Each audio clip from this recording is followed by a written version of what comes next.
So yan mga kabayan. So yan po mga kabayan, nandito naman tayo ngayon sa bahay po nila Mylene, nila Ate Emma at nila Mangelo. Okay, Ate Emma. Pasok na ako. Ayan, kamusta si Ate Emma? Wait lang. Okay. Oh, kamusta ka? Hiningal ka. Tumakbo ka yata. Kamusta po?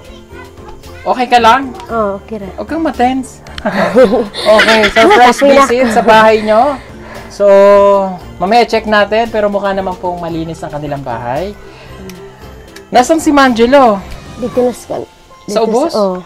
Kasama ni Ako, kuan ba na? paano mo? Oh. Nasaan mong anak, ang baby ba? Dito sa kuan, nay, doktor dito. Doktor? Oh. Ah, okay. Sige, bilisan lang natin ito. Halika dito tayo mag-usap. Dito tayo sa pinaka-favorite place ko dito sa inyong balay. Ayan, nagpapag na po mga babae. Sige, upo ka. Upo ka dyan.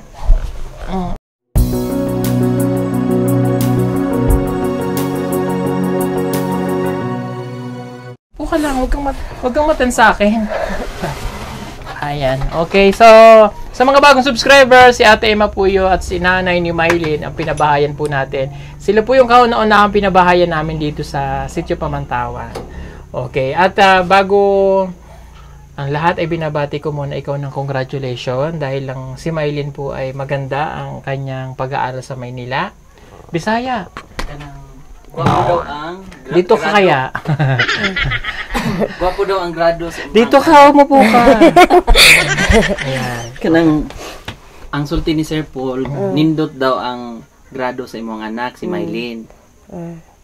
Maganda ang pag-aaral ni Mylene sa Maynila. May award na siya. Oh, nakakuha na siya ng award sa DepEd. Yun yung best in parang talent yun eh. Okay. Sa isang subject na sanalinan nila na si Mylene yung nakakuha ng 5th place out of 20 per school. O, palakpakan natin si Mylene. At magaganda ang kanyang grade na ipinapakita. Oh. At napakabait din ang principal nila na si Principal Felix. Binigyan pa sila ng regalo. Ayan. O yan, may gift sa inyo si Sir. Thank you. Ayan ha, ito kay Nita, kay Sinia. Thank Hindi you, mahalaga sir. kung ano ang laman. Ang mahalaga kung paano ibinigay. Yun. Kasi ang Christmas ay giving. Diba? Sharing. Ayan. Kaya kahit maliit ito, galing yan dito. O, ayan. Ito. Okay. O, yan. Tapos ito, bigay natin. Okay, kay Sir. Bigay mo kay Sir. O, tapos... Parang exchange gift talaga tayo. Tapos bigay mo ito kay Daddy Paul. Ay, galing kay Daddy Paul, pambayad sa ban, mamaya. Ayan, thank you Daddy Paul. Thank you. Ayan na, binigay na namin kay Sir. Sa sound system, yan, at saka sa banda namin. Sa banda, ayan. Kuya Paul, maraming salamat. Alam ko po, marami kayo mapapasaya mamaya. Kasi mga teachers natin ay sabik na sabik sa isang magarbong party. Hindi naman magarbong. Masaya. Masaya.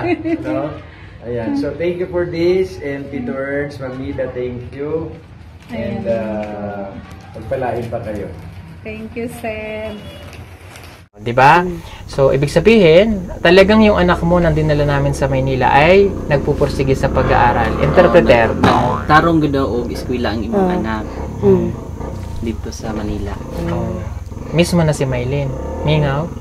Di man. Ha? Di man ako maka-mingaw sa akong kuan anak kay. Napod ang akong kuan cellphone. Cellphone lang daw sir. Cellphone naman daw may communication. Oo, lagi kayo nag-uusap. Okay. Katong kuan gabi nga. Ingon si kuan Mylene nga. Pag kuan tubaga ko ma ang ingon si kuan Mylene nga tubaga ko. Di man wa man pud nakasadang kuan cellphone. Dito sila nakakuan ba? Tawag. Ano daw sabi? Sa ibang tao daw po tumawag kasi yung cellphone nila hindi naka-charge. Nakasad Nung time na. na tumawag. Anong nakukwento sa Ingon si kuan kana, ingon si kuan Mylene nga. Ma nakakuan ko ba nakadaog ko kuan kana unsa to kana. Kato nga award.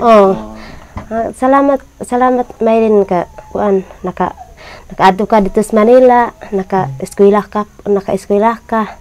Na salamat na kuan akong kuan Maylin ako kuan makagrado ba. Mm. Nga ayaw ingon si kuan ingon ko kuan Maylin nga ayaw ing anak kay wa man pud ang ako grado.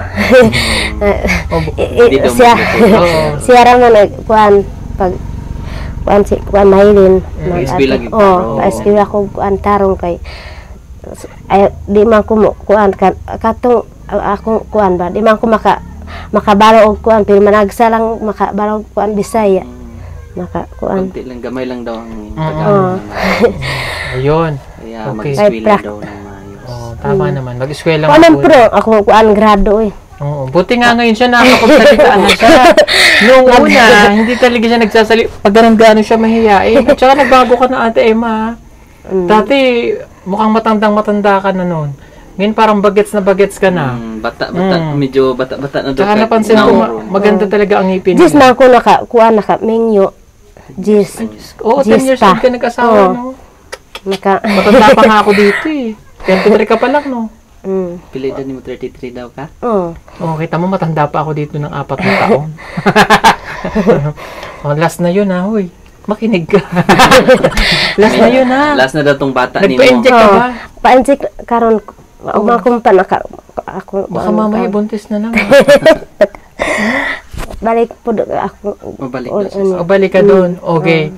So, kamusta kayo dito sa bahay? Okay naman kayo? kira Walang problema? wala Wala daw po sir. Si Amangelo, kamusta pag-aaral? dito man madjilo dito sa kuan Kamusta daw ang pag-eskwela? sige man pud ang klase kuan Oo, walang Basig klase sunod. ngayon. human. Okay, meron kaming pasalubong. Kuhanin ng pasalubong. Anong ang ano nyo? Anong church nyo? Simbahan? Ano sa'yo pangalan sa simbahan ninyo? kuan kanang sir Alliance? Alliance. May Christmas to. Alliance. Bigyan natin sila ng, ito, may tinapay. Para sa Pasko. Ay, oo. Oh. Ayan. Tapos, may chicken, baka masira, I-adobo mo na lang para di agad masira. Ayun pa. Tapos, prituhin mo to kagad, Baka masira. Ito ba? Para may handa kayo sa noche buena. Slice na. Slice on. Ito mga palaman natin, Emma. Oh.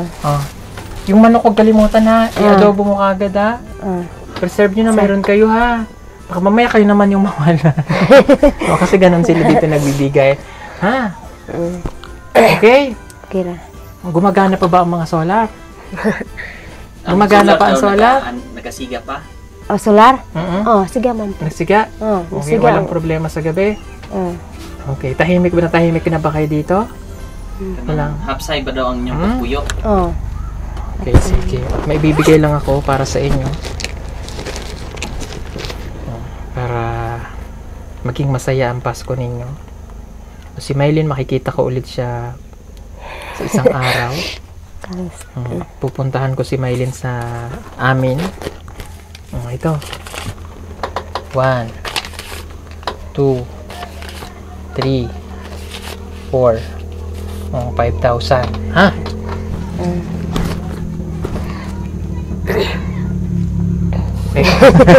Nahiya talaga siya. Mahiyain palaging limpyo ang balay Hindi yung sasabihan laging maglinis Okay. Sulti daw. Kanang perminti daw maglimpyo. Kanang dili na lang na magpaabot ang istoryahan daw. Tapos, kapag nakita ko itong bahay nyo na madumi, isang beses akong pumunta, hindi na ako babalik. Once daw, kanang makitaan daw niya nga isa ka bisis, nga muanhi siya diri, isa ka higayon, nahugaw ang balay, dili na daw siya mabalik. Kasi para mapanatili yung malinis ang inyong bahay. Okay? So far, malinis po ang kanilang bahay. Malinis na malinis. At wala akong nalilinis talaga ninyo. Kasi bakasyon si Maylin June, uuwi siya dito. Next year, June, magbabakasyon sa dito. Dapat maganda pa yung matitirahan niyang bahay. 3 buwan na nang maipatayo natin ang bahay ng pamilya ni Maylin. At masaya kami na sa aming pagdalaw ay napanatili nila itong malinis. Sana ay palaging ganito at magtuloy-tuloy upang nang sa ganon ay tumagal ang kanilang bahay. At sa pagbabalik ni Maylin masaya siya na dadatnan niya ang kanilang bagong bahay na malinis, maayos at magiging komportable siya sa kanyang pagbabakasyon. Ha? Makakasama nyo na rin si Mylene mga 1 month next year, June, end of school. Pero babalik ulit yun ng Manila. Okay? At salamat sa pag-aalaga sa aming halaman na dinala dito. Gamay rang to dati ba? Ngayon nagapang-gapang na. Tama right bro. Permea delicate para pag mamatay. Pang-indoor man yan. Okay? So, again, salamat sa paglilinis ng bahay. At huwag ka na mag-alala kay Mylene. Secure na ang future niya. Darating pang sponsor niya ngayong month na to. Makikita niya na ang kanyang ikalawang nanay. At permi lang pag-uusap nyo para kahit paano hindi na ano ba si Mylene doon. Pero wag ka na mag-alala. Magaling nang magtagalog si Mylene. Kuan ba kanang Sabado, ingon si Mylene. Ingon ko Mylene ay tatagalog diha kay. Di man ko makabalo. Tagalog man si kuan Mylene. Di man ko makasabot. Ala kay ko basig muuli ka diri sa kuan bukid nga basig Tagalog. Di man ko di man ko makasabot. Okay na yun. Dapat mag-aral ka rin mag-Tagalog, no? Di man ko makabalo Tagalog. Orti mong Bisaya managsara ang kuan kanang kasabot. Kung buti nga natuto na siya kahit paano. Nung una talaga hindi nagsasalita. Kasi ang salita niya talaga niluma din, no? Gamay man ko kuan kanang namingyo ba? Oo, ba't 10 taon ka nga bakit 10 taon ka nag-asawa agad? Anong 10 anyos daw ka nagninyo? Kay kuan man ako kuan mama ba? Buya. Buya man ko. Kaya dapat hindi na maulit ha. Buti na save natin si Mylene. Gamay ha, yung mga batang gamay, wag magmenyuin ha. Okay. Siya, sige. Okay na yan. Ilang minutes na? So, yun. Huwag ka na mag-alala kay Mylene. Okay na siya doon. Ha? Okay? At itong bahay, panatilin uling malinis. Si Mangelo, sabihin, mag-aral mabuti, ha? Mag-eskwela gid. Titingnan ko ang card next month. Titingnan ko ang card ni Mangelo para malaman ko kung nag-aaral siyang mabuti. At elementary pa lang naman to para matingnan natin kung saan siya mahina. At yun yung pagpupursigihan natin. Lahat ng scholar namin sinasabihan namin ito. Man pa kuan klase. Oo. Pagpasok ng klase, si Mylene nagamay asa. Dito na sa kuan ubos. Kasama? Dito sa kuan ubos. Doon. Sa nursery? Dili ka to na kuan. Si Paul, kamusta yung baby? Paul lang name niya, di ba? Paul? Paul. Kamusta si Paul? Paul marang kuan. Kamusta si Paul? Kuan diri sa lawas. Kanang magkuan ba? Kagid. Kasi yung mga sakit nyo, kasi ikaw mayroon ka. Lamay kuan kani. Pagbili og tambal sa kuan, sabihin sa doktor kung ano yung sakit, gamot. Karamihan sa mga katutubo, yan yung sakit nila. Bakit kaya? Ano kaya yun? Baka sa manok, dili. May manok ba dito? Unsa? Manok kanang bunhok dali.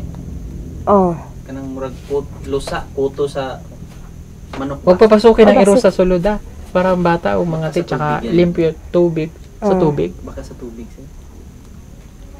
Yung ipaliligo mo sa kanya, pabulakan mo na lang, no? Pakuluin ang tubig na ipaligo sa kanya ba? Para at least malinis. Okay, sige. Aalis na kami, Ate Emma. Ingatan ng pera. Unahin nyo muna yung sarili nyo bago iba, ha? Di masamang tumulong sa iba, pero unahin nyo muna kayo at susunod wala naman kayo, di ba? Ha? Bugas. Bugas. Daghan ang bugas, tago sa sulod, ha? Sabihin mo kay kuya. O siya, sige. Salamat. Ang manok ay adobo, ha? Okay. Salamat, sir. Sige. Punan ko lang ang mic. Ulitin ko ulit, ang manok ay adobo, ha? Salamat, sir. Sige. Thank you, Ate Emma. Salamat sa pagpapatuloy. At ayan na, nagpapag na naman every time na pupunta kami dito. Let's go!